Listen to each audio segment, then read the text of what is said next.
Bonjour à toutes et à tous. Merci beaucoup d'être aussi nombreux avec nous ce matin. Merci de votre présence et bienvenue à cette plénière d'ouverture, la révolution sociétale en quête de ces nouveaux leaders.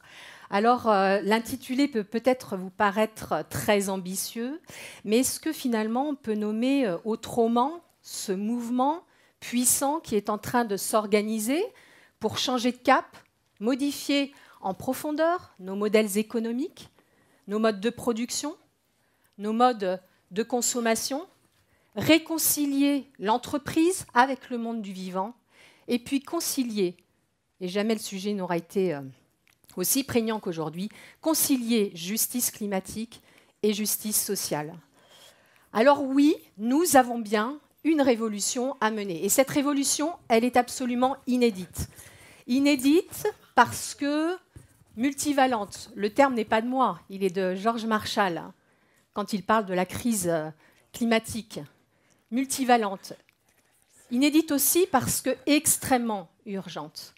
Inédite enfin parce qu'elle appelle, et vous le savez mieux que quiconque, vous qui êtes ici, des nouvelles synergies entre citoyens, organisations, entreprises, pouvoir public.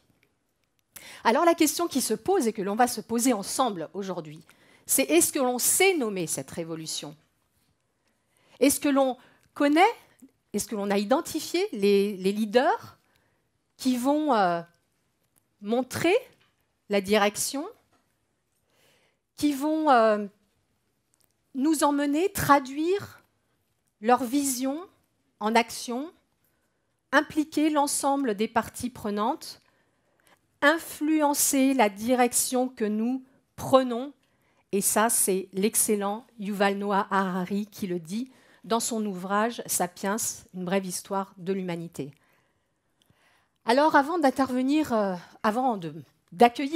nos intervenants, d'accueillir également Brune Poirson, secrétaire d'État à la transition écologique et solidaire, qui nous fait le grand honneur d'être avec nous. Merci beaucoup, Madame la Ministre. Eh bien, c'est à Alexandre Mars que je vais laisser la parole. Alors, pour cet entrepreneur, fondateur d'EPIC, auteur, la révolution que nous avons à mener est peut-être, sans doute, certainement, avant tout, une révolution du partage. Alexandre, je vous laisse la parole.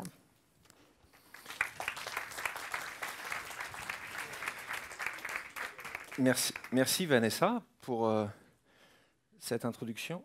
Ah, je dois mettre le timer parce que normalement je prends à peu près 2 heures le matin et on m'a dit que j'avais 10 minutes. En parlant de leader, ce qui est intéressant, et c'est un peu la volonté que j'avais avec vous ce matin, c'est de partager l'histoire de 2 leaders, de 2 entreprises qui aujourd'hui sont, en tout cas à nos yeux, des entreprises qui changent vraiment la donne. Est-ce que vous pouvez juste lever la main? Alors je vais essayer de développer un peu d'interactivité avec vous ce matin. Ceux qui ont déjà acheté des produits, c'est qui le patron? On a des gens bien dans cette salle. Je vais vous expliquer rapidement, pour ceux qui ne connaissent pas c'est qui le patron, le concept de cette entreprise. Il y a 2 ans de ça, 2 ans et 3 mois pour être précis. Vous avez 2 entrepreneurs, 2 leaders, les leaders d'aujourd'hui, qui décident d'attaquer le monde de l'agroalimentaire.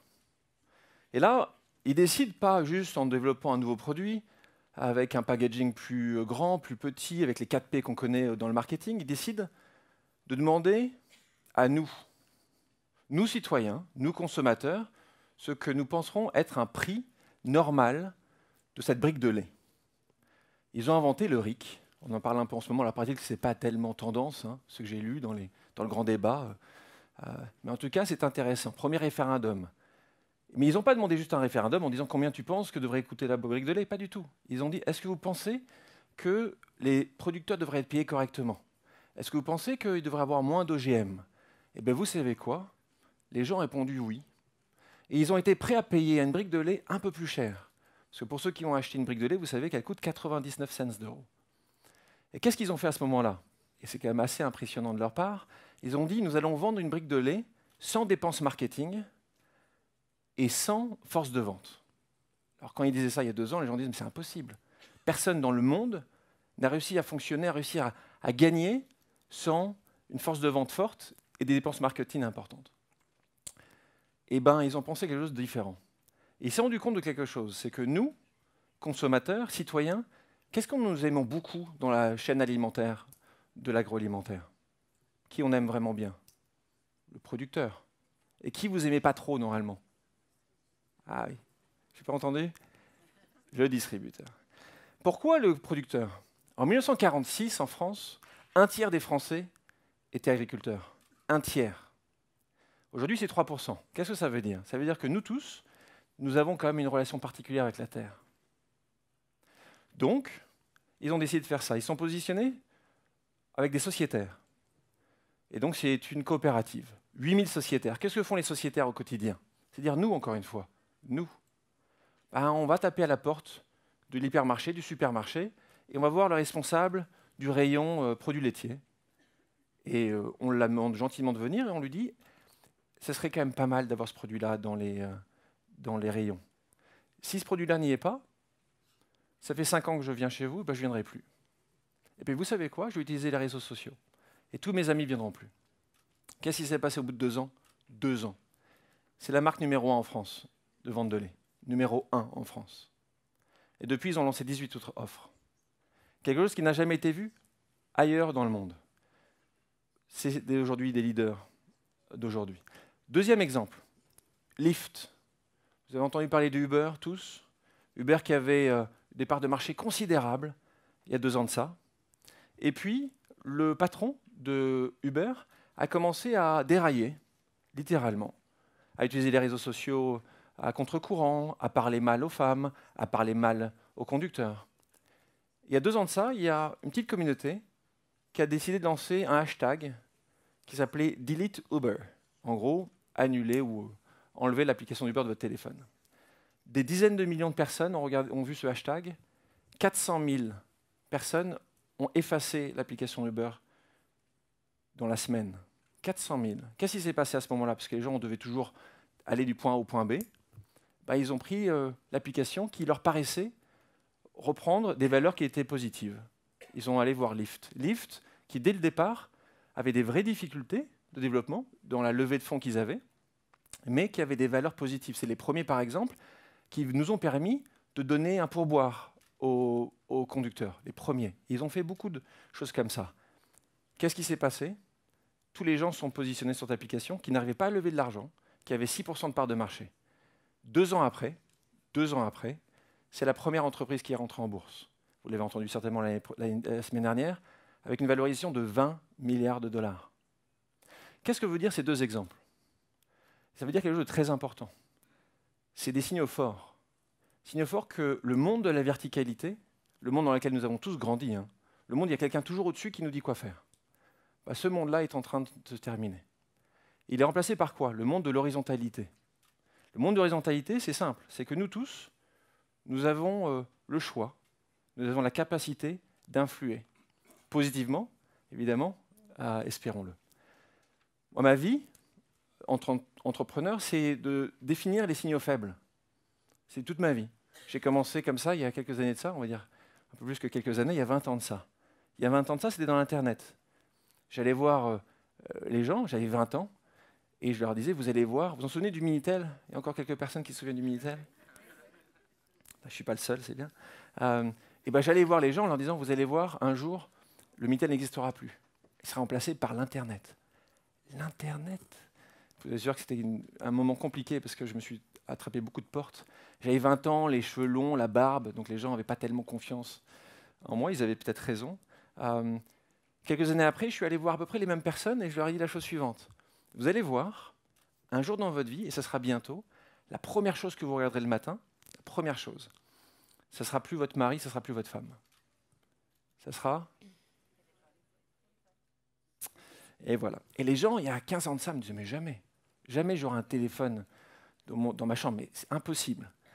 Et aujourd'hui, je pense que vous êtes quelques-uns, nous sommes quelques-uns, je vais me mettre avec vous, qui ont fait ça. Donc, moi, ma qualité, c'est d'arriver à définir ces signaux. Et là, c'est un signal fort. Il y a 4 ans de ça, au démarrage d'Epic, j'avais vu arriver quelque chose qui était le signal faible à l'époque, c'était une révolte sociale, une révolution sociale. Ce n'était pas la révolution technologique, on parle beaucoup de révolution technologique, beaucoup d'entreprises ont mis des moyens considérables pour dire on doit faire attention aux GAFA et autres. Ce qu'ils ont parfois un peu oublié, en mettant le RSE un peu de côté, en mettant pas forcément les budgets, en pensant que les gens allaient se suffire juste d'avoir une ligne, parfois quand il y a une ligne dans les rapports annuels. Le monde d'aujourd'hui a changé. Ce monde a changé, et nous, on a développé EPIC.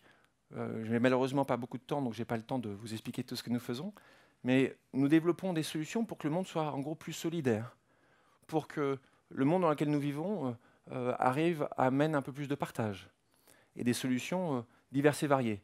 Alors, vous en avez peut-être entendu parler de certaines, je vous en donne 2 ou 3 exemples. Par exemple, avec le football.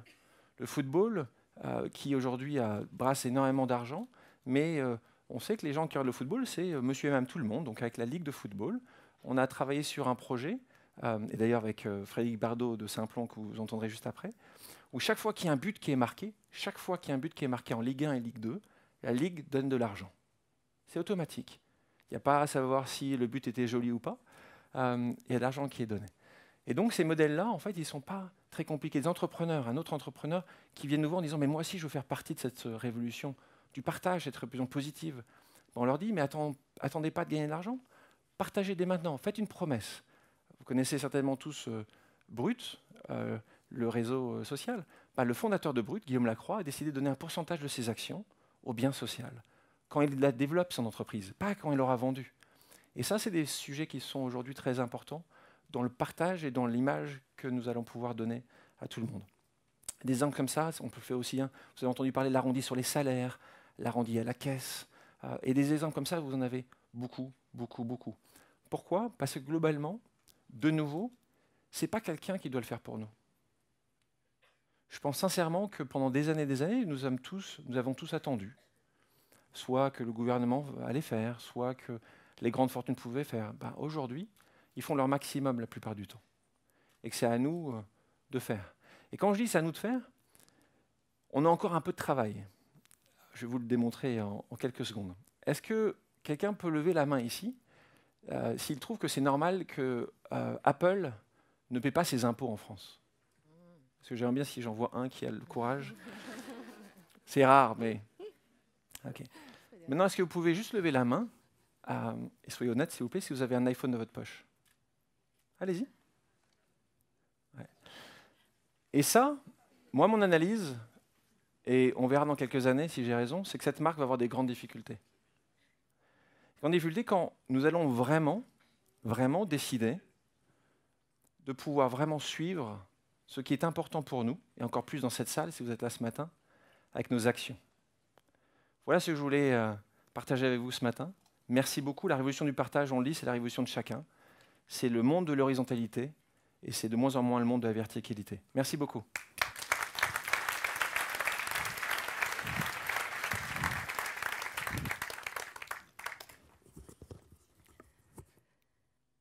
Merci beaucoup Alexandre Mars pour cette inspiration que vous nous donnez et aspiration que vous nous donnez en introduction de cette plénière.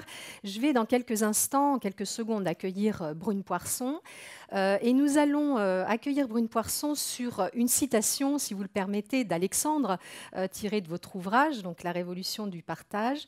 Vous dites beaucoup de choses évidemment, vous dites 2 choses qui m'ont interpellée. D'une part, qu'en matière de bien social, qui doit devenir une norme, les entreprises, toutes vertueuses qu'elles sont, n'ont pas vocation à se substituer aux États. C'est donc une première question que je poserai à Madame la Ministre. La deuxième question étant liée au système hybride que vous évoquez, c'est-à-dire que vous dites qu'il n'y aura pas effectivement les États ou les entreprises, il y aura nous tous ensemble, avec toutes les parties prenantes, pour engager l'action. Alors, Brune Poirson, Madame la Ministre, je vous pose donc ces 2 questions. Est-ce que ce système hybride qu'évoque Alexandre Mars, vous le voyez aujourd'hui émerger en France et ailleurs? Et concernant le leadership des États et des nations, qui fait très cruellement défaut sur la scène internationale, pensez-vous que la France, et comment, à travers quels programmes et quelles actions, peut incarner ce leadership? C'est donc sur ces deux questions que je vais vous laisser vous installer, choisir soit le pupitre ou le micro à chef qui vous attend.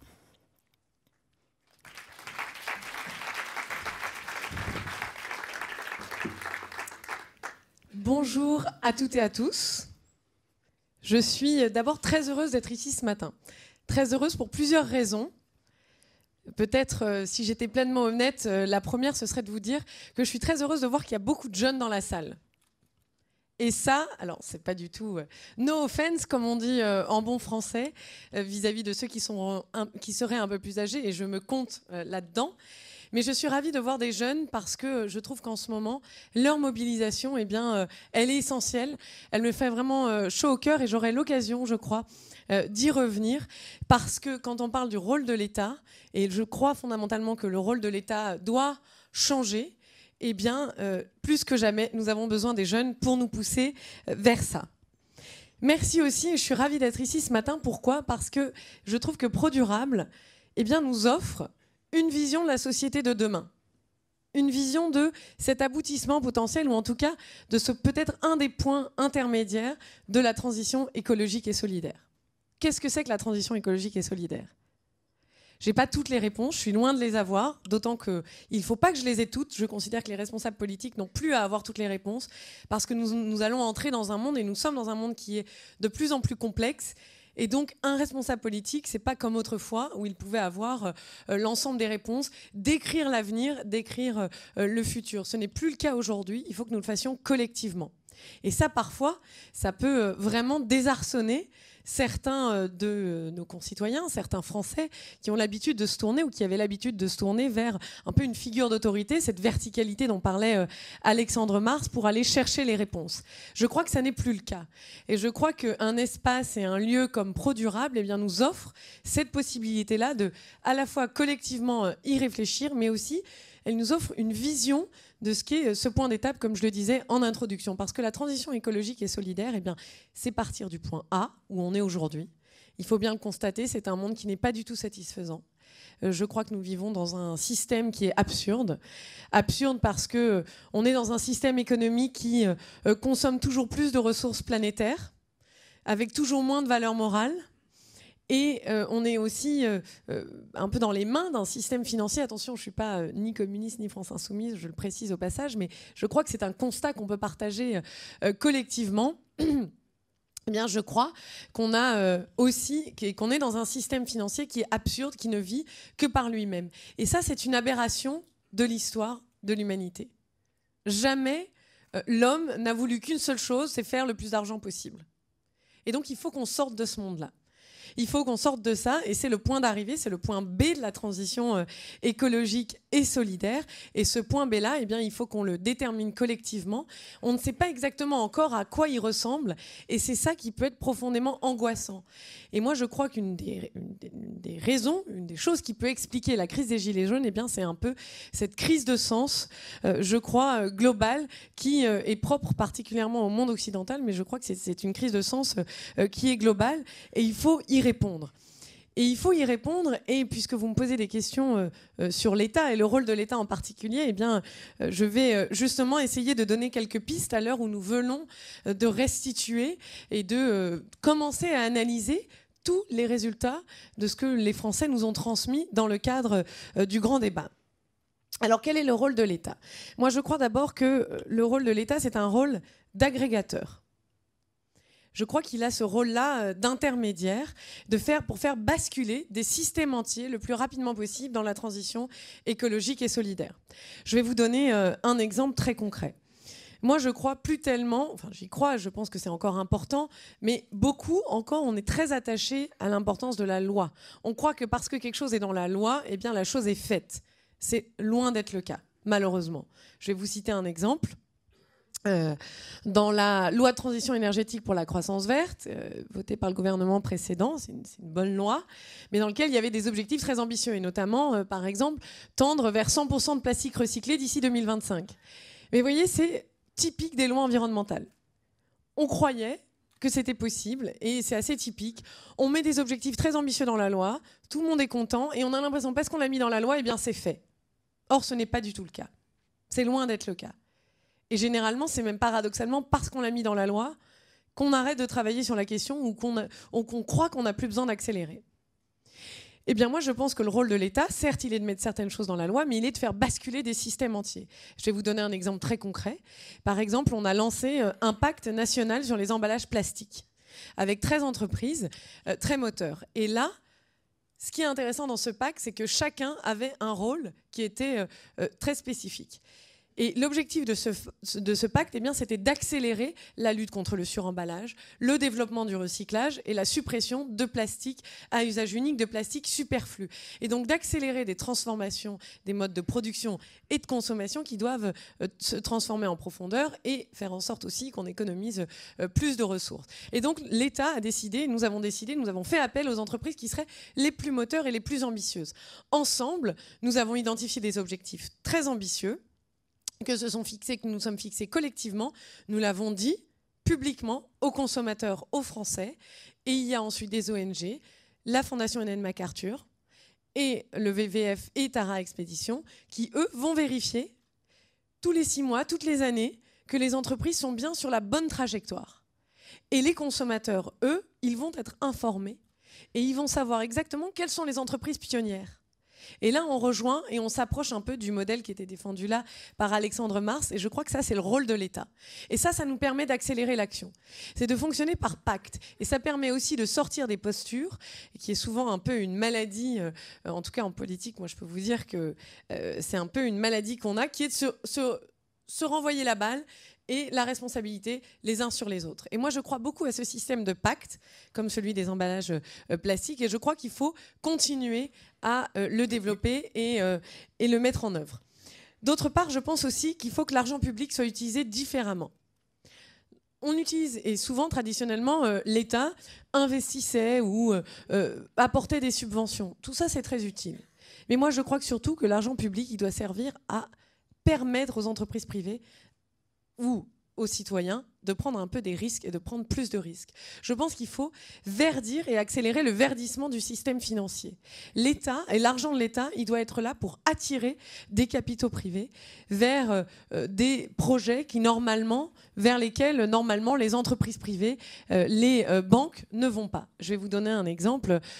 Nous travaillons avec une grande entreprise de l'agroalimentaire qui permet et offre un programme de soutien à des agriculteurs dans des zones qui se désertifient et des agriculteurs qui perdent leur emploi, qui perdent leur outil de travail. Eh bien, l'État va investir et va en tout cas permettre on va utiliser l'argent public vraiment comme un fonds de garantie pour attirer des capitaux privés et mettre en œuvre un projet qui ressemble un petit peu à C'est qui le patron ? Je ne peux pas en parler là en détail encore parce que nous sommes en train de travailler là-dessus, mais c'est pour vous donner un exemple. Et grâce à ce projet, eh bien, 30 000 agriculteurs pourront, eux, bénéficier et avoir accès à nouveau à la terre, à des outils, et nous mettons en place une dynamique qui est vertueuse. Et ça, je crois que c'est ce que nous devons changer, et c'est là-dessus qu'on doit accélérer. Et l'État doit donner un cadre aussi. Il faut verdir le système financier. Il faut le verdir. Ce que j'entends par là, c'est que le système financier doit se mettre au service de la solidarité et de l'environnement. Aujourd'hui, vous savez, la transition écologique en France, ça nécessite à peu près 80 milliards d'euros par an. 80 milliards d'euros par an. Il y a environ 30 à 40 milliards d'euros qui sont déjà investis dans la transition écologique. Tout confondu. État, entreprises, citoyens. Mais il reste 30 milliards. 30 milliards d'euros par an qui s'accumulent. C'est un sous-investissement qui devient chronique. Vous imaginez la somme qu'il nous faut pour être à la hauteur des enjeux environnementaux et de solidarité ? Alors vous me direz, comment est-ce qu'on va faire ? Eh bien certainement pas en continuant à taxer les Français. Ce ne sont pas les contribuables français qui vont permettre de combler ce sous-investissement. Ce ne sont pas eux. Parce que l'argent, il existe, il est au mauvais endroit. L'argent, il est dans les centrales à charbon. Il est dans des usines qui fabriquent toujours plus de plastique. Il faut rediriger cet argent-là de façon massive vers des projets qui sont bons pour la planète. Et comment est-ce qu'on fait ? Eh bien, c'est en mettant au même niveau le risque financier et le risque climatique. Quand on fait la transparence sur les risques climatiques, quand on prend en compte dans les décisions d'investissement, les risques potentiels pour la planète, alors il y a toute une série d'investissements qui deviennent pas rentables, qui deviennent trop risqués.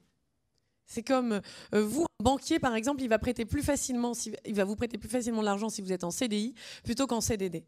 Eh bien, c'est cette même logique-là que nous voulons appliquer et que nous voulons développer et qui est en train de se développer dans le domaine de la finance verte et de l'investissement climatique. Et c'est là-dessus que nous voulons travailler. De même qu'il faut donner un sens à l'épargne des Français. Vous ne pouvez pas, par exemple, travailler et passer des années à travailler pour une entreprise qui développe l'énergie solaire et voir votre épargne être investie dans des centrales à charbon de l'autre côté. Parce qu'il y a encore trop de banques qui investissent dans des projets qui sont mauvais pour la planète.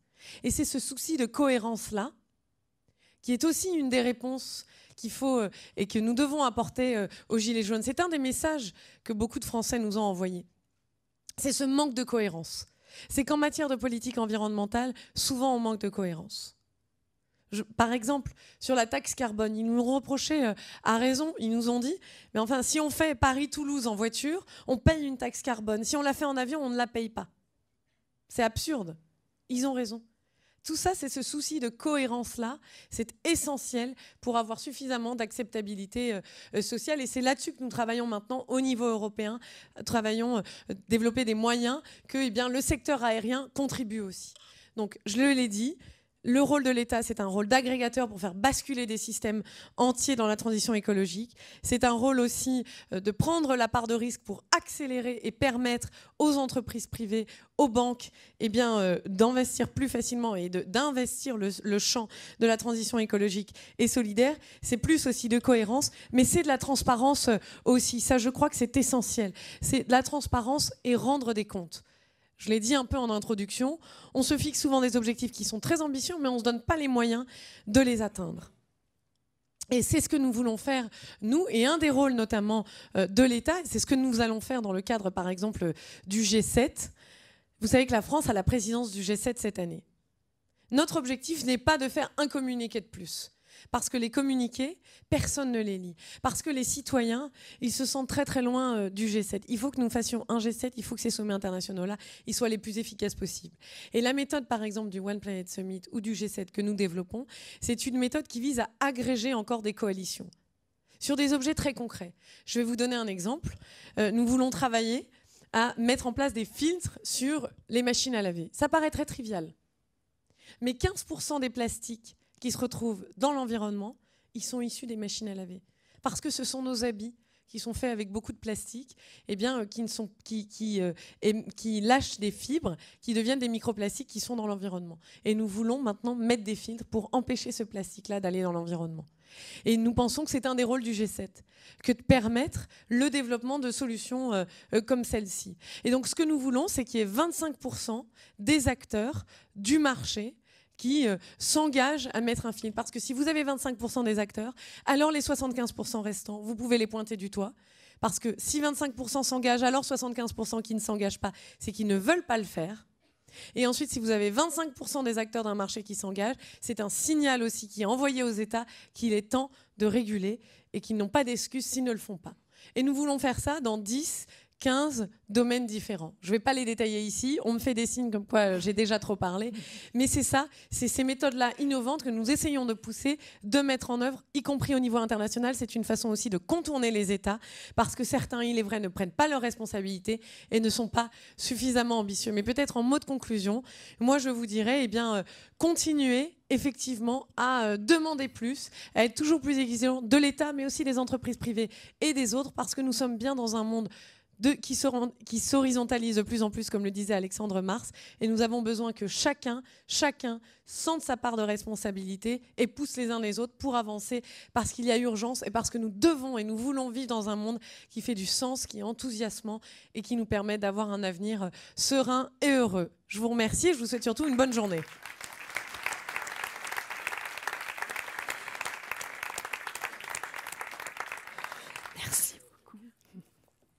Merci beaucoup, Brune Poirson, merci. Nous aurions aimé vous garder le plus longtemps possible, notamment parce que nous aurons avec nous Pierre Laroutourou aujourd'hui pour... alors on demandait plus, oui, vous demandez plus, vous demandez 1000 milliards d'euros pour mener la transition énergétique et mener cette lutte contre le changement climatique. C'est une question sur laquelle on aurait aimé entendre Madame la Ministre également. Alors, nous allons maintenant accueillir nos intervenants. Alors, je vais m'installer pour donner un indicateur de positionnement, remettre les tables et puis ensuite je vais inviter à me rejoindre nos intervenants pour 45 minutes, traiter beaucoup de sujets à la fois. C'est un challenge. Et je vous demande de les accueillir bien, bien fort. Donc, je vais inviter Pierre Laroutourou, justement, à me rejoindre à ma gauche, s'il vous plaît. Chiara Corazza. Chiara, je vous en prie, installez-vous également près de Pierre. Également avec nous, Frédéric Bardot. Frédéric, si vous voulez bien rejoindre et vous vous installerez à côté de Chiara. Et puis Alexandre Mars, donc vous revenez avec nous. Et Hélène Valade, je vous présenterai bien entendu plus exhaustivement tout à l'heure. Vous vous installerez à la droite d'Alexandre Mars. Bienvenue. Bienvenue à toutes et à tous. Nous sommes ravis de vous avoir avec nous aujourd'hui. On va démarrer rapidement parce qu'on a plein de choses à se dire, évidemment. Et encore une fois, Madame la Ministre, si vous souhaitez, tant que vous le pouvez, être avec nous, réagir jusqu'à ce que vous deviez partir, puisque vous avez des impératifs. Alors, Frédéric, je vais commencer par vous. Donc, Frédéric Bardot, si je dois vous présenter, mais je vais le faire quand même, au cas où on ne vous connaîtrait pas. Vous êtes diplômé en sciences politiques, en intelligence économique. Vous avez créé en 2013 une fabrique accélérée, c'est ça, hein, c'est la façon dont vous l'avez nommée, de développeurs d'applications web, d'entrepreneurs du numérique, et le tout tourné essentiellement vers les quartiers populaires et vers les projets de porteurs, les porteurs de projets sociaux innovants. Vous incarnez, pour beaucoup d'entre nous, une nouvelle génération d'entrepreneurs et vous essayez de promouvoir un nouveau modèle économique. Alors, tout ce que nous a dit Alexandre Mars en ouverture, j'imagine que ça fait particulièrement sens pour vous, cette notion de révolution du partage. Effectivement, règle numéro 1, Alexandre a toujours raison. Donc ça, c'est clair. Voilà.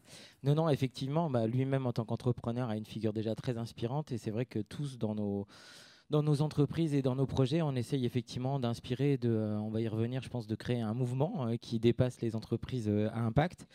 Effectivement, Simplon, donc c'est moi qui l'incarne, mais derrière Simplon, il y a des centaines maintenant de gens qui travaillent au quotidien pour effectivement tordre cette révolution numérique pour en faire un facteur d'inclusion et puis d'insertion professionnelle de personnes qui sont éloignées de l'emploi dans les territoires.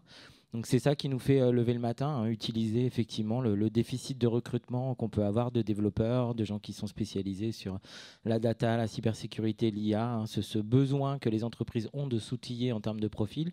Nous, on va le tordre et on va saisir l'occasion d'aller chercher des gens qui sont au chômage, qui sont des talents gâchés, hein, qui représentent un gâchis formidable pour la société, pour tout le monde, et on va dire les convaincre qu'ils sont capables d'accéder à ces types de compétences et les former gratuitement. Donc c'est là où on devient un entrepreneur un peu particulier, puisque il paraît que rien n'est gratuit dans la vie. Voilà, nous on fait en sorte que ce bénéfice qu'on apporte au public qu'on vise, dans les territoires qu'on vise, soit gratuit.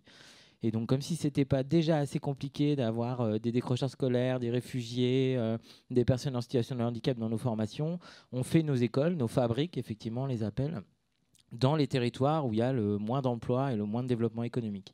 Donc, les quartiers, vous en avez parlé, mais aussi l'outre-mer, les zones ultra-rurales. On a des écoles dans des endroits où jamais vous auriez l'idée de faire une école d'informatique, hein, y compris dans des camps de réfugiés au Moyen-Orient. Oui, vous avez plus de 40 fabriques dans le monde entier, en fait. Hein. En fait, c'est 77 maintenant. 77, ouais, c'est ça qui est embêtant avec Simplon, voilà, c'est que ça va vite. D'accord, et donc, bravo. on forme maintenant 1500 personnes par an. Et on s'intéresse aussi à une catégorie de la population qu'on ne trouve pas assez dans le numérique, qui sont les femmes. Oui, on en reparlera largement, notamment avec Chiara tout à l'heure. Exactement. Voilà. Mais derrière Simplon, il y a plein d'entrepreneurs hein, qui sont dans le champ de l'économie sociale et solidaire. Donc là, c'est le cas. Hein. Donc c'est des entreprises un peu particulières, hein, avec des écarts de rémunération entre le plus petit et le plus grand. Ça aussi, il faut en parler. Je pense des écarts de rémunération, une gouvernance participative, des choses qui sont très particulières. Et après, bien entendu, toutes les entreprises à impact, les entreprises à mission et les choses comme ça, j'imagine qu'on va en reparler. On parlera de tout ça. On a un scoop, quasiment, puisque vous avez fait, il y a eu de nombreux articles dans la presse signalant que vous venez de réussir à lever 12 millions d'euros. Alors, racontez-nous juste en quelques mots cette aventure. Et d'abord, bravo, je pense qu'on peut vous applaudir pour ça. Merci. C'est la 3e levée de Simplon, mais c'est la vraie première levée. C'est-à-dire, comme on a eu un peu de mal à trouver notre modèle économique avec la gratuité, les 2 premières levées étaient vraiment des levées de renflouage, pour dire les choses un peu poliment.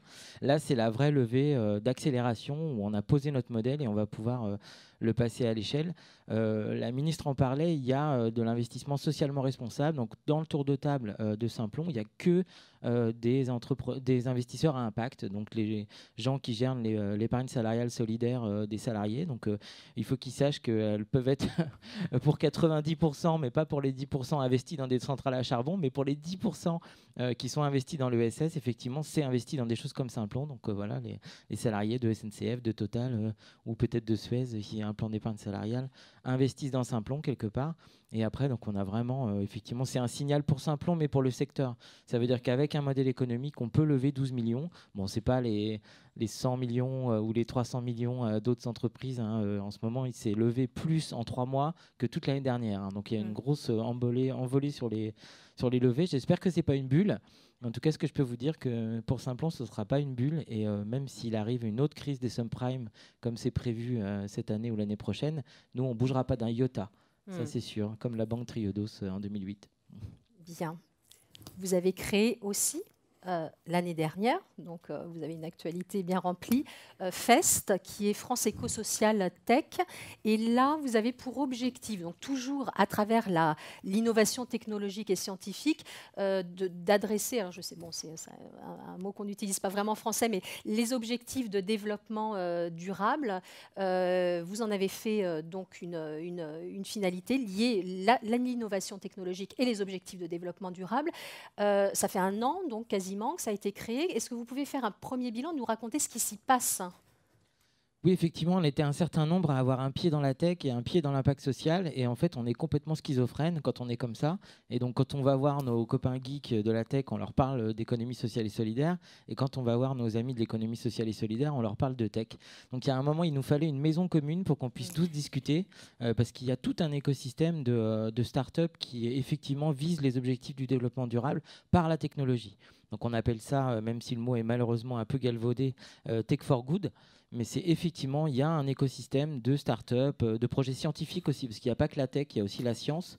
Donc des gens qui, effectivement, vont être dans la handi-tech, donc ils vont essayer d'avoir un impact sur le handicap par la technologie. Il y en a dans les civic tech, il y en a dans les green tech, il y en a un peu dans tous les sens. Et c'est une spécificité française et européenne, les start-up Tech for Good.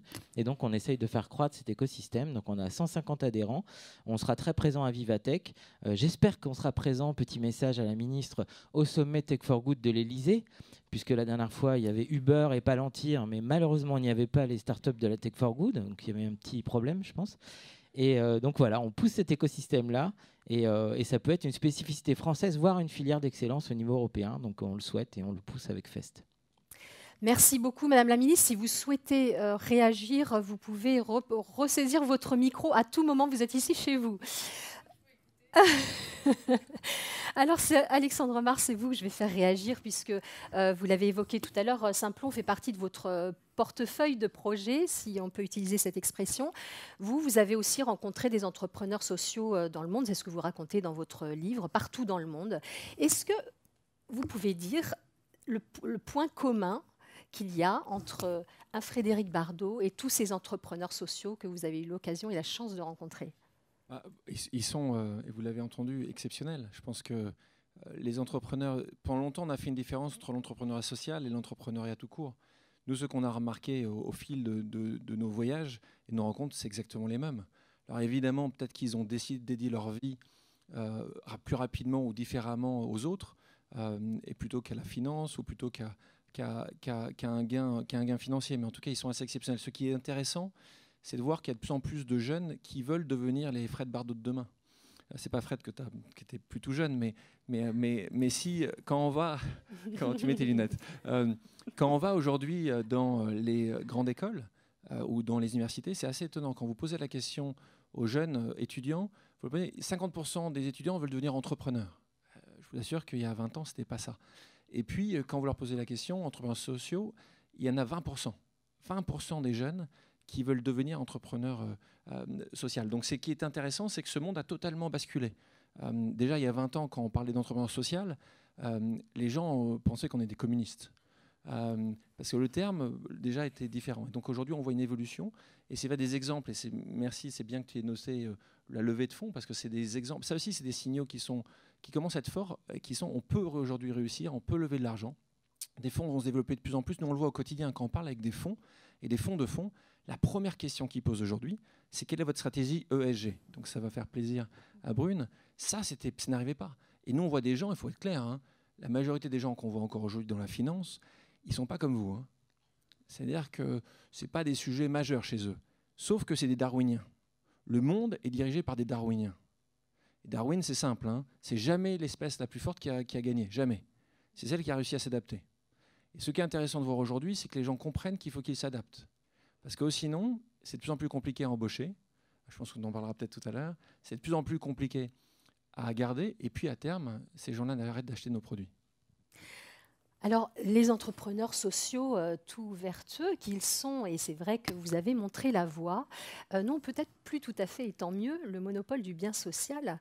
Les grands groupes, depuis des années maintenant, se sont également engagés et nous vous avons proposé d'être avec nous, Hélène Valade, en tant que directrice du développement durable du groupe Suez, parce que d'abord, vous faites un travail formidable depuis de nombreuses années pour ériger la responsabilité sociale d'entreprise quasiment en raison d'être avant l'heure, hein, même si la loi ne l'a toujours pas définie. Est-ce que pour vous, cette révolution, alors on a parlé de révolution du partage, vous avez peut-être défini une autre forme de révolution qui est la révolution de la ressource. Est-ce que vous pouvez nous la définir, cette révolution de la ressource ? Merci, bonjour à tous. Je suis vraiment très heureuse d'être là avec des entrepreneurs, et ce qui montre aussi que le lien entre entrepreneurs et grands groupes est en train de changer radicalement. Parce que c'est ça, derrière votre question, qui est intéressant, c'est la transformation de la représentation des entreprises. Une entreprise, une grande entreprise comme Suez, hein, qui représente quand même 100 000 personnes et qui est présente un peu partout dans le monde, elle n'est pas simplement sur un marché financier, c'est-à-dire elle n'est pas uniquement dans un système de relations avec des actionnaires et orientée sur ses intérêts propres. Elle est aussi en société. Et ça, merci de l'avoir rappelé, à Suez, on l'a compris assez rapidement et on a effectivement synthétisé ça dans une raison d'être pour l'entreprise, je peux utiliser ce mot, qui est celui de faire la révolution de la ressource. Pourquoi la révolution de la ressource? Peut-être que c'est la révolution mère, hein, c'est celle qui enclenche les autres. La révolution de la ressource veut dire prendre en compte l'ensemble des conséquences de cet enjeu qui nous concerne tous, qui est le réchauffement climatique et ses conséquences notamment sur les ressources naturelles dans leur totalité et en particulier peut-être sur l'eau, parce que l'eau est abîmée par ce réchauffement climatique, est abîmé par la société de consommation, va manquer.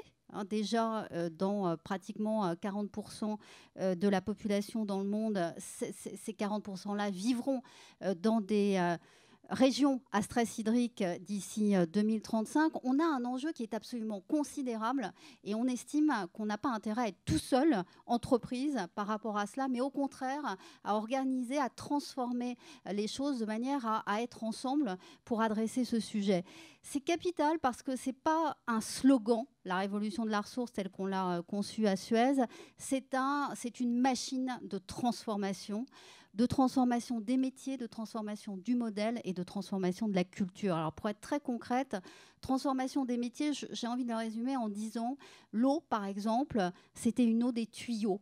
Hein, c'est celle que vous avez au bout de vos tuyaux, dans vos salles de bain et dans vos cuisines. Et derrière, il y avait des valeurs, des fiertés d'ingénieurs qui consistaient à construire les infrastructures et puis à transformer tout ce qui pouvait être de l'eau sale en eau potable par des procédés bien particuliers. Et là, on est en train de se transformer en protecteur des ressources en eau, ce qui est radicalement différent, vous le voyez bien, en termes de compétences derrière, de métiers, etc., puisque on fait appel à des écologues, à des gens qui ont cette expertise de la ressource. Et c'est une vraie révolution de compétences et de valeurs internes. Même chose sur le modèle économique. Le modèle économique, vous voyez bien que l'eau, maintenant, il faut chercher à l'économiser, ce qui veut dire des nouveaux services derrière. Sur les déchets, le modèle économique, c'est celui, et la ministre a beaucoup insisté là-dessus, et a raison, sur l'économie circulaire, qui doit être un modèle, d'ailleurs, qui ne doit pas concerner uniquement le sujet des déchets, mais l'ensemble des sujets vers plus de partage, de fonctionnalité, de modèle économique à l'usage. Bon. Et nous, on a mis en branle ce modèle de l'économie circulaire en considérant que les déchets des uns sont des ressources des autres. Et là aussi, derrière, vous voyez des métiers totalement différents qui sont plus simplement des métiers de collecte des déchets, mais des métiers de valorisation de ces déchets. Je prends toujours l'exemple du plastique parce qu'il est devenu tellement un marqueur à la fois de cette société de consommation qui est arrivée un peu à bout de souffle et de la nécessité d'aller le chercher dans les océans qui sont pollués par cette matière, de les recycler, mais surtout de les transformer en d'autres polymères pour être réutilisés autrement.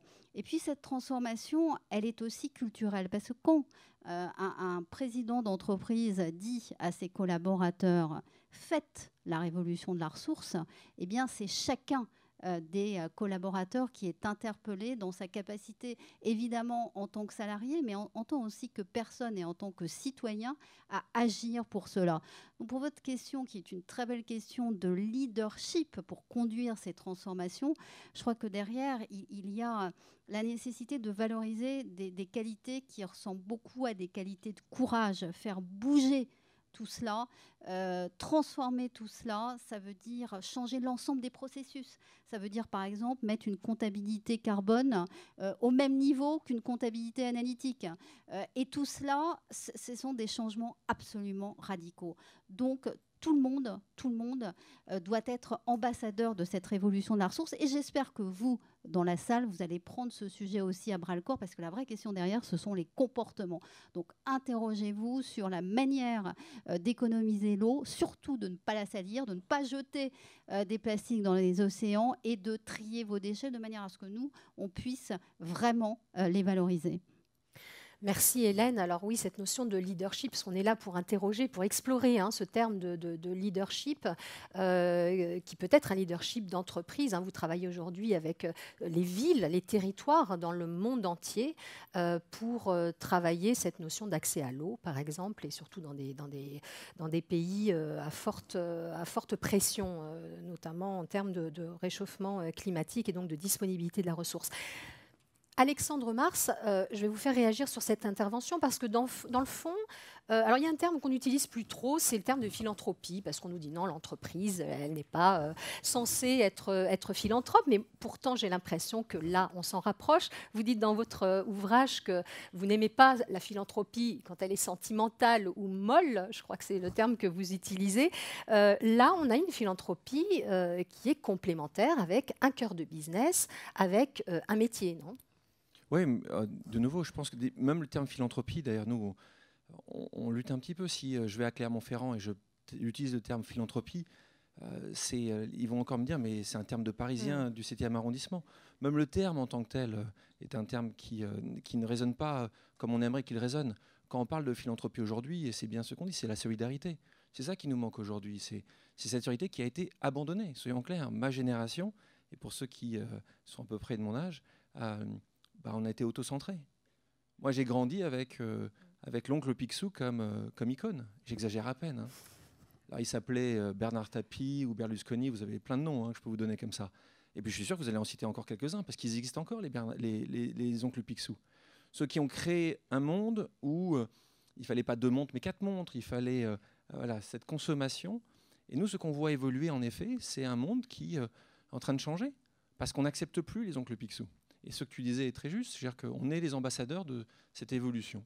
Et cette évolution, elle se situe aux entreprises, soyons clairs. Hein. Je pense que les gouvernements font encore une fois leur maximum la plupart du temps. Mais comme on le sait tous, ils sont surendettés, ils ont des difficultés à devoir tout gérer. Les entreprises, c'est là où il y a le poumon financier.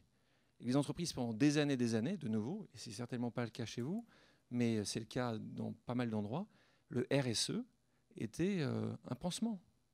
Était, vous le savez tous, était, ouais, on a quelque chose, c'est bien, ouais, allez voir là-bas, dans le coin. Ben ça, c'est inacceptable.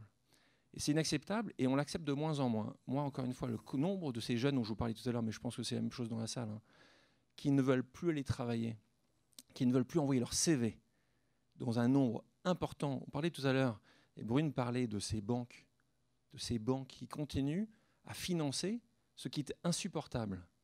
Ben non, aujourd'hui, nous, on connaît des banques qui sont créées, et vous allez voir ça, le C'est qui le patron va arriver dans toutes les industries, une par une. Les banques, les assurances, les produits divers et variés. Et ce qui va se passer, c'est que nous allons vouloir travailler pour eux et nous allons vouloir acheter leurs produits. Et en effet, comme tu le disais très justement, quand il y a un lien fort entre un métier et une aspiration du citoyen et du consommateur, c'est là où on va pouvoir certainement être cet ambassadeur que tu décrivais très justement.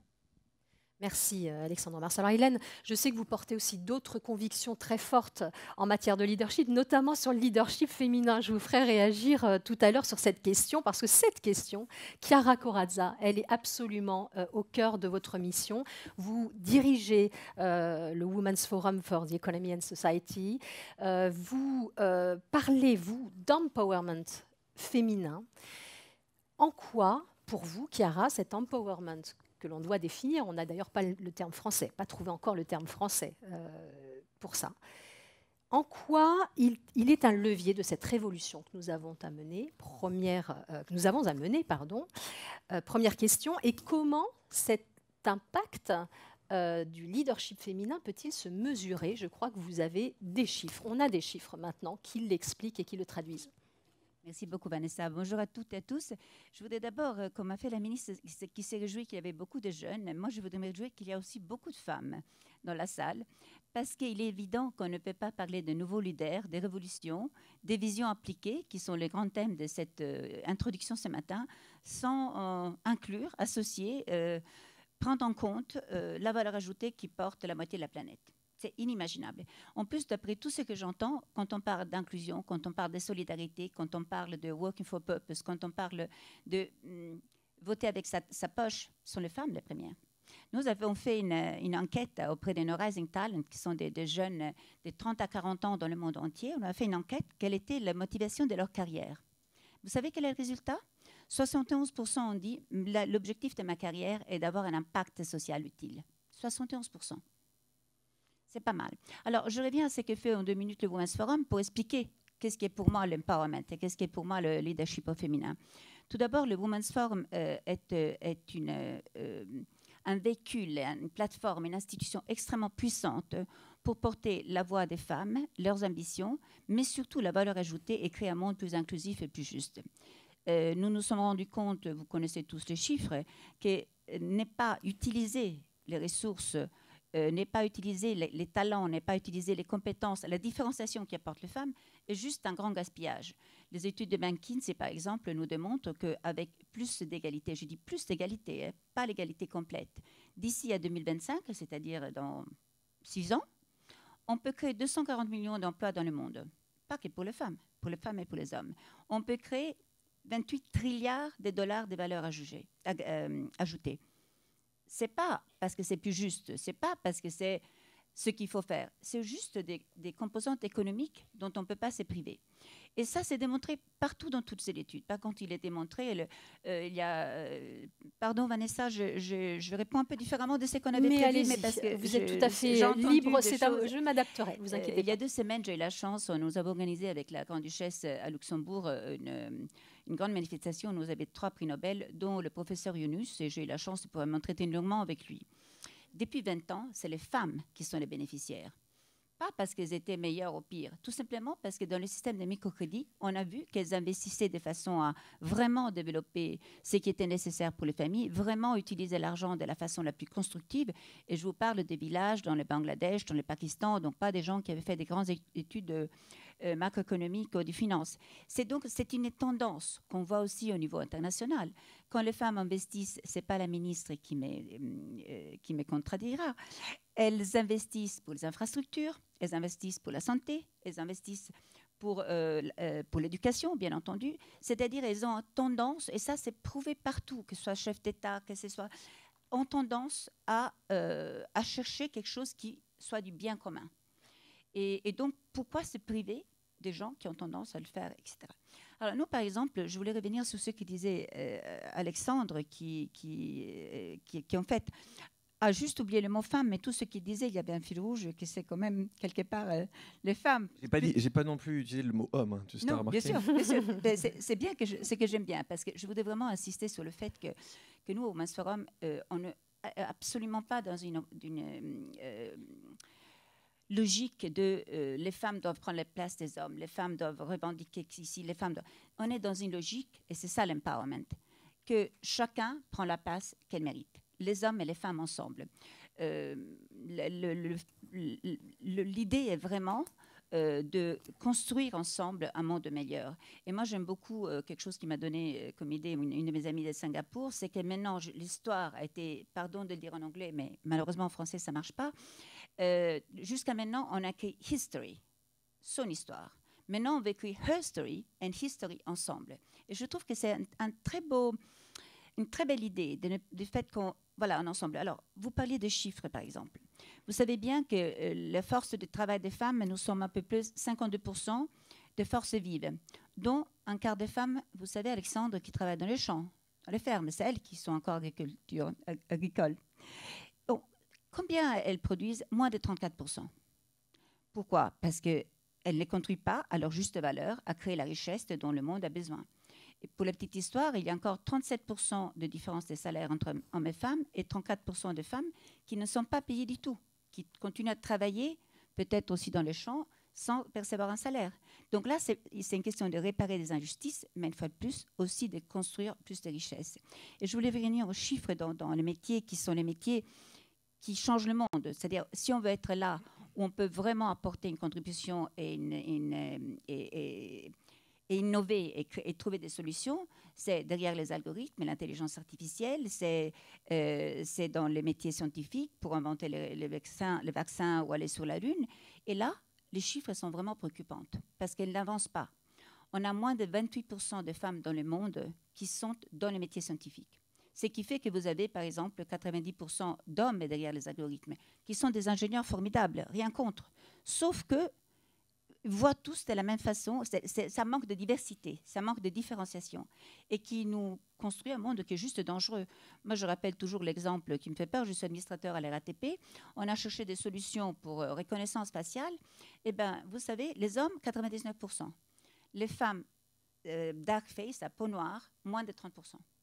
Ce qui veut dire que vous êtes des terroristes et vous savez très bien comment faire. Donc, c'est-à-dire, c'est pas des gadgets. On est en train de construire juste un monde qui amplifie des erreurs faites par les passés ou pas des erreurs, une conception, donc le Picsou, qui ne nous convient pas. Et donc, il faut qu'on agisse, et ce que fait le Women's Forum, justement, et n'est pas s'occuper que de questions de genre, mais de voir comment les femmes, dans les changements climatiques, dans la ville du futur, il n'y a que 25 maires dans le monde entier des grandes villes, n'est-ce pas, Hélène? Il y a une vision différente, on ne conçoit pas une ville de la même façon quand on est une femme. Pas mieux ou pire, juste... Il y a moitié de la planète qui vit aussi dans les villes. dans bien sûr tout ce qui est l'intelligence artificielle, dans ce qui est la mobilité, etc. C'est-à-dire des grands sujets dans la finance verte, dans la finance plus éthique, la finance plus responsable. C'est-à-dire que le Women's Forum fait en sorte que les femmes puissent être là, où elles peuvent apporter une contribution sur les grands sujets qui touchent toute l'humanité. Pas les femmes contre les hommes, mais hommes et femmes ensemble. Alors, merci beaucoup. Je retiens passer de l'history, enfin en tout cas, agir sur cette complémentarité history and her story. Je trouve ça magnifique, j'adore l'idée. Je reviens à vous tout à l'heure sur la question, vous avez évoqué la question climatique, et bien sûr, nous en parlerons, et ça sera notre sujet de clôture avec Pierre Larouturou. Frédéric Bardot, est-ce que vous vouliez réagir? Chiara a évoqué des sujets sur lesquels vous êtes extrêmement sensible, et puis Hélène ensuite. Bah oui, sur les femmes dans la tech, enfin, elle a complètement raison. C'est-à-dire qu'il y a une sous-représentation et en France, par exemple, et en Amérique du Nord aussi, ça régresse chaque année. Donc il y avait plus de femmes dans l'informatique dans les années... Vous savez, ça progresse? Bah, ça progresse en Inde, dans les pays du Maghreb. 70% d'ingénieurs en Iran. Ouais, par exemple, ouais, complètement. Donc c'est fou parce que ça régresse. Et dans tous les pays de l'ancien bloc communiste, parce que tout le monde était formé de la même façon. Donc là, vous avez des pointes au Kazakhstan, en Russie, etc. Donc voilà. Mais nous, on perd aussi le pouvoir, justement. Je fais ma parenthèse. Oui, complètement. Et malheureusement, c'est pas le Kazakhstan qui lead la révolution de l'intelligence artificielle, quoi. Donc, malheureusement. Donc, il va y avoir des problèmes. Heureusement, je sais pas. Donc, effectivement, c'est un travail de fourmi. Hein. C'est-à-dire que le diable est dans les détails. Hein. Si vous sensibilisez pas à l'école, si vous formez pas les conseillers d'orientation, si vous formez pas les gens de Pôle emploi, si vous formez pas les formateurs, parce qu'à Simplon, on a 95% de formateurs, même si on a 35% de femmes. Et donc, les formateurs, il faut absolument qu'ils aient pas de biais de genre. Et après, il faut former aussi les employeurs, parce que c'est difficile de créer un environnement woman-friendly dans une DSI, où, je ne sais pas, je demanderai à Hélène, mais je ne veux pas lui faire cet affront, à la DSI de Suez, je pense qu'il y a quoi, 10% de femmes ça change, voilà. Donc c'est compliqué, parce qu'en fait, elles ne se sentent pas accueillies, elles se sentent plutôt pas accueillies du tout même. Donc voilà, il faut travailler sur tous les aspects de la chaîne, c'est ce qu'on essaye de faire. Et deux choses complètement contre-intuitives, parce que moi je suis un féminisant qui s'ignore et qui est plutôt tendance macho. Donc voilà, je l'assume. Non mais je l'assume. En fait c'est plus fort que moi, donc, parce que je suis le produit d'un système, de stéréotypes, etc. Ah, mais c'est magnifique de le reconnaître. Donc, voilà, c'est ça. Et donc, par exemple, je me suis laissé convaincre que les quotas, c'était intéressant. Donc, en fait, on a mis en place des quotas à Simplon. Et donc, par exemple, si on dit qu'on a minimum 30% de femmes, on regarde les candidats. Et tant qu'on n'a pas nos 30% de femmes, on ne continue pas la liste d'attente. Donc ça, c'est une pratique de quota. Il y a une masse critique. S'il n'y a pas plus de 30 ou 40%, il y a un problème de mixité dans les groupes. Et l'autre chose, c'est qu'on a créé un SAS non mixte qui s'appelle Aqueuse, qui est réservé aux femmes et qui permet aux femmes de libérer la parole, de lutter contre le syndrome de l'imposteur, avant de basculer dans un environnement paritaire. Et bien, passer par de la non-mixité pour que la parité soit possible, ça c'est pareil. Jamais j'aurais pensé à un truc comme ça, mais on a travaillé avec des anthropologues. Donc voilà, le combat est long, mais on ne lâchera pas l'affaire.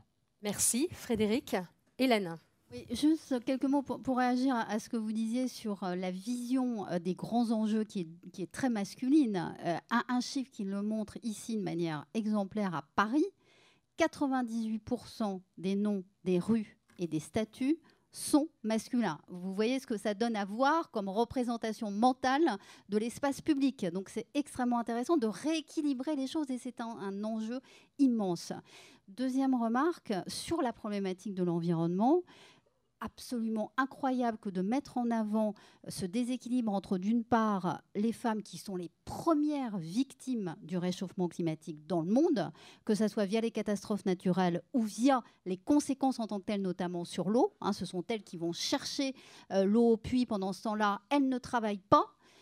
Et puis le fait qu'elles ne sont pas dans les instances, sauf la ministre qui vient de partir, dans les instances représentatives internationales sur les questions environnementales. Et pourtant, lorsqu'on étudie de près l'ensemble des données d'opinion sur cette question environnementale et lorsqu'on examine le différentiel hommes-femmes sur la préoccupation environnementale et sur la capacité à le prendre à bras-le-corps, alors il y a des différences énormes entre les hommes et les femmes. Et je pense qu'il faut tout faire pour redonner ce leadership aux femmes. On le fait beaucoup à Suez, notamment via l'enjeu de l'eau, où on leur donne les moyens par des solutions très agiles, très nouvelles, des unités mobiles d'eau, par exemple, qui du coup les évitent d'être obligés d'aller chercher l'eau au puits. Et on se rend compte, au fur et à mesure que l'on accompagne ces pratiques, que du coup, elles ont une capacité à prendre en main la communauté dans laquelle elles sont pour créer de l'empathie et pour créer des solutions qui est absolument immense. Donc on s'est vraiment donné comme objectif, nous à Suez, de pousser ce leadership au féminin sur l'ensemble des questions environnementales. Je pense que c'est vraiment capital. Merci Hélène. Vous avez vous aussi évoqué la question climatique, donc on y arrive. Je voulais faire une toute petite parenthèse sur cette question, féliciter l'équipe de ProDurable, notamment Cécile Colonna-Distria, mais également Florent Héraclide, d'avoir à tout moment de la préparation veillé également à cette complémentarité, cette mixité, cette parité, puisque nous arrivons à pas loin de 50, je vois Cécile dans le fond, pas loin de 50% de femmes et d'hommes, donc on approche la parité parfaite et en tout cas on l'a représenté sur ce plateau, ce dont nous sommes également ravis.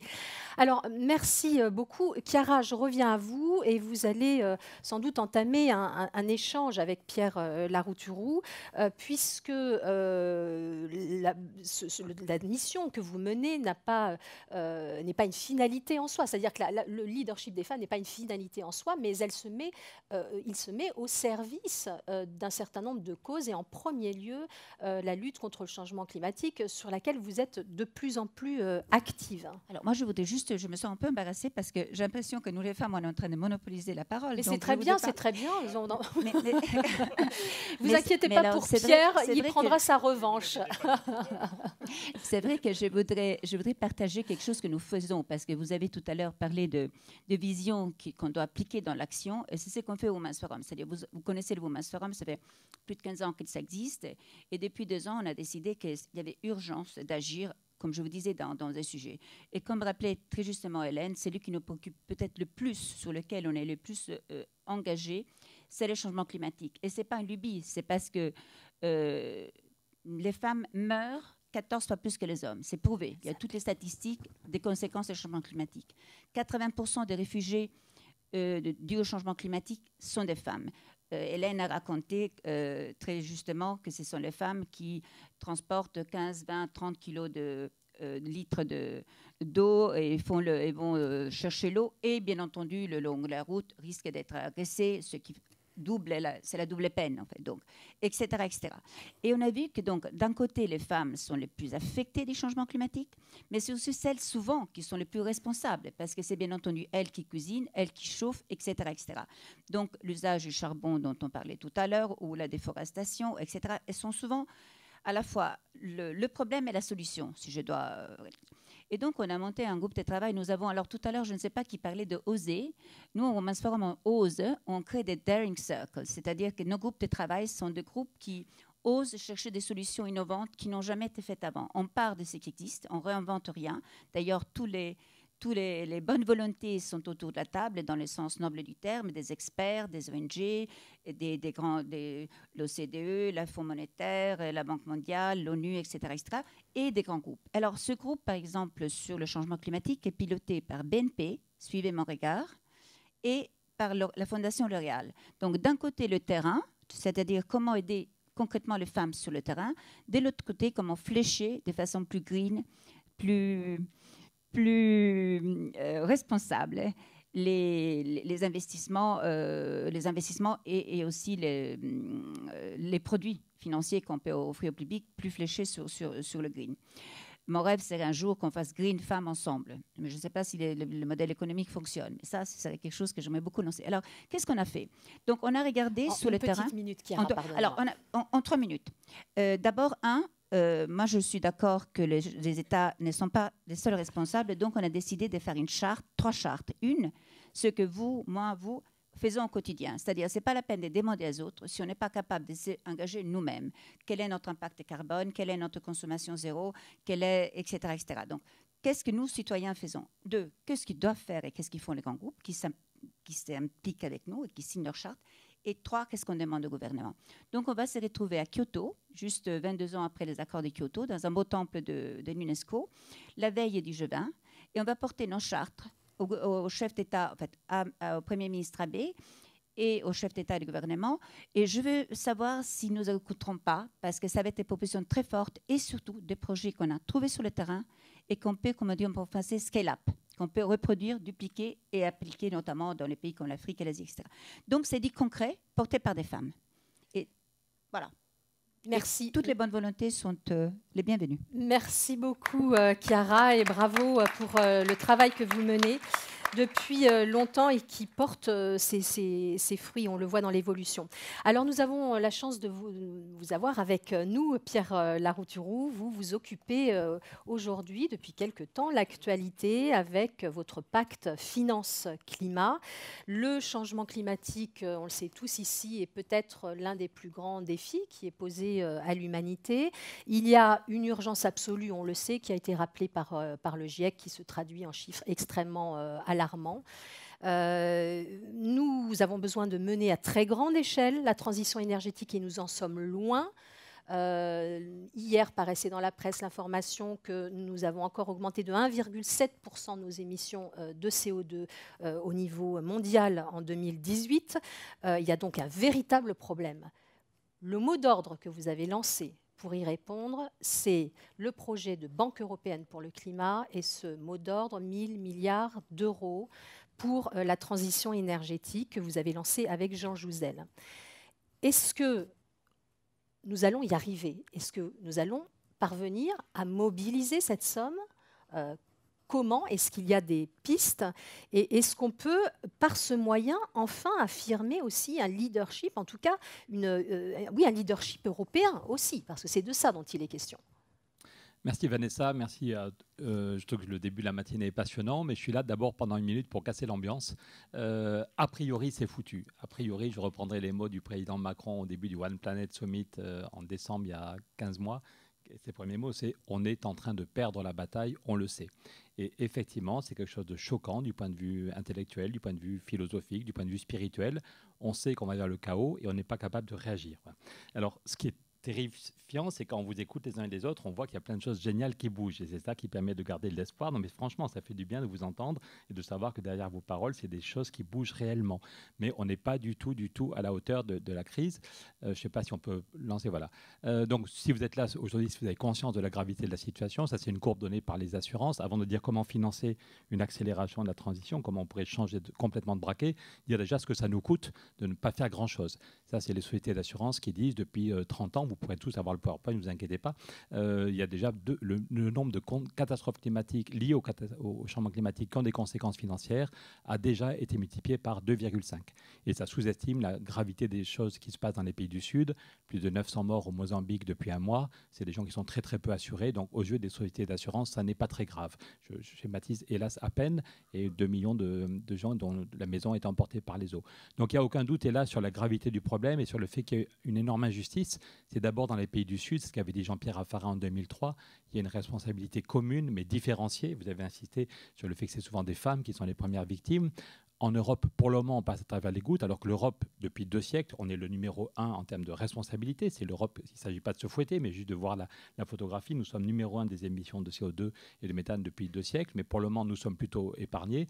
Et par contre, l'Afrique ou d'autres zones du Sud ont très peu émis de CO2, et c'est déjà là qu'il y a une souffrance terrible. Je reviens de 2 jours à Bamako, j'ai eu du mal à dormir.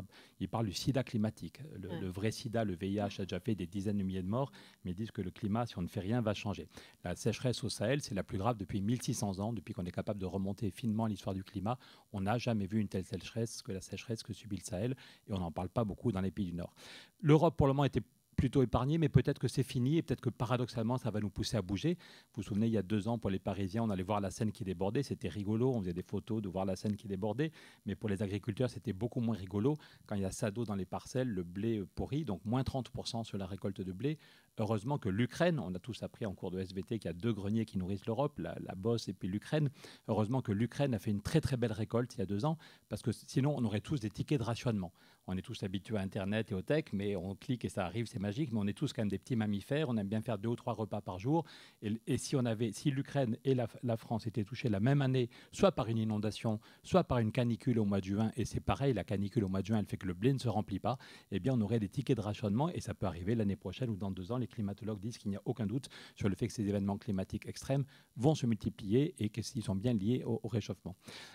Si on ne bouge pas dans 30 ans, et la plupart d'entre nous, on espère être encore là dans 30 ans, la Météo France nous annonce des canicules de plus en plus fréquentes avec des pics à 53, 54, 55 degrés. Et ça, le corps humain n'aime pas du tout. On est fait pour fonctionner à 37. Quand on a 40, à la limite, c'est pas grave. On reste à l'ombre, on boit de l'eau, on se repose. Mais si on a tous les 2 ou 3 ans des pics à 54, 55, ça, on résiste très, très, très mal. Et ce sera pire dans les pays du Sud. Les prévisions pour l'Afrique, alors on pourrait passer la journée sur l'Afrique, c'est des récoltes qui vont être divisées par 2. En gros, il y aura de moins en moins d'eau et de plus en plus d'évaporation, donc pas besoin d'avoir fait des écoles supérieures pour comprendre le problème. Et les récoltes seraient en gros à la louche divisées par 2, alors que la population de l'Afrique va doubler. Donc on voit bien la souffrance de millions d'hommes et de femmes. L'ONU nous annonce, ou la Banque mondiale, qui est moins pessimiste, la Banque mondiale annonce 140 millions de réfugiés climatiques dans les 30 ans qui viennent.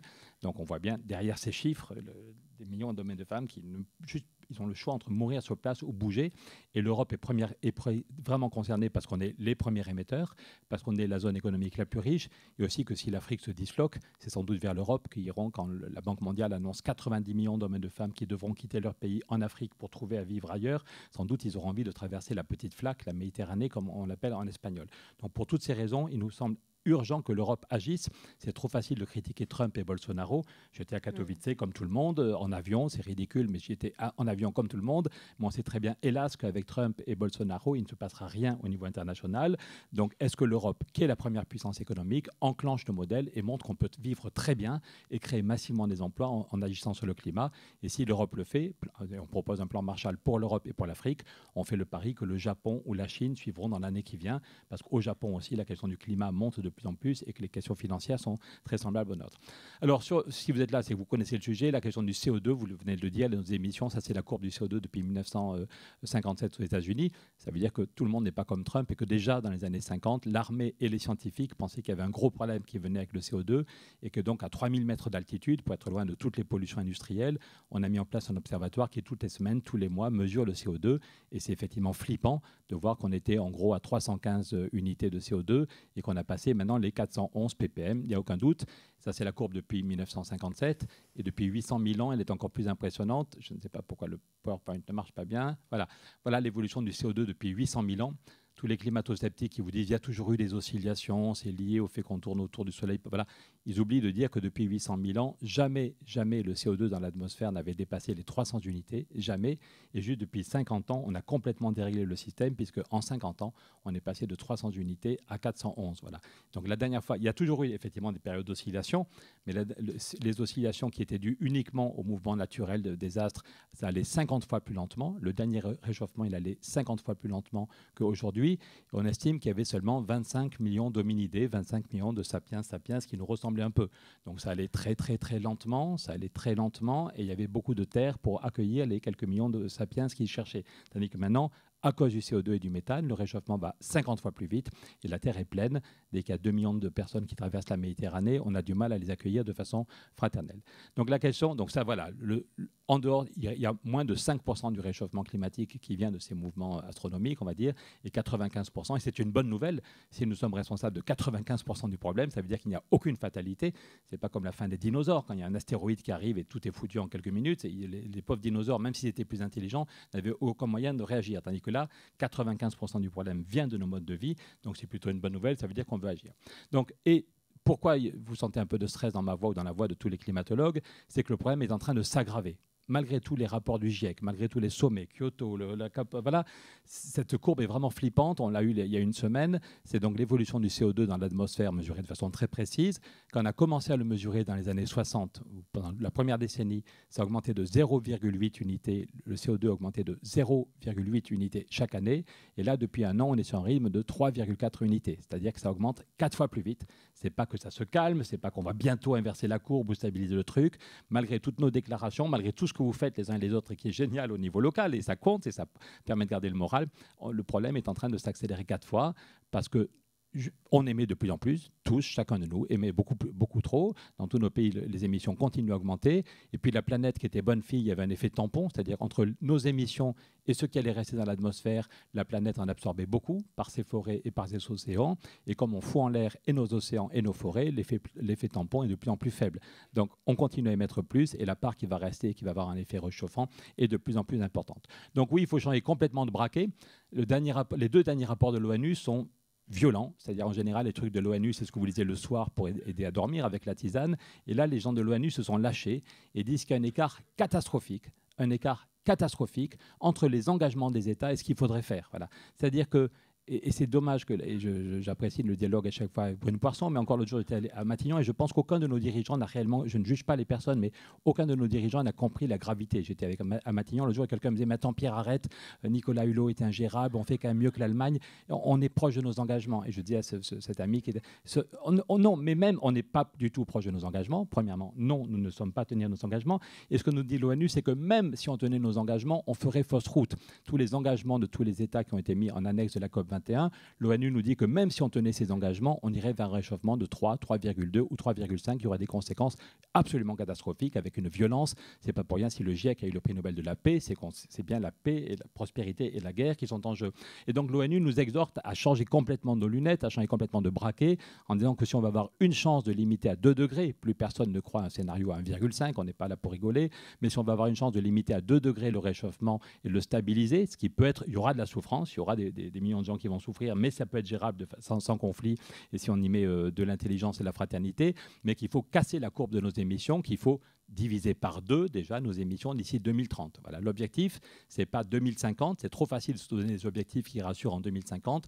L'objectif, c'est de diviser par 2 nos émissions de CO2 d'ici 2030, c'est dans 11 ans et quelques semaines.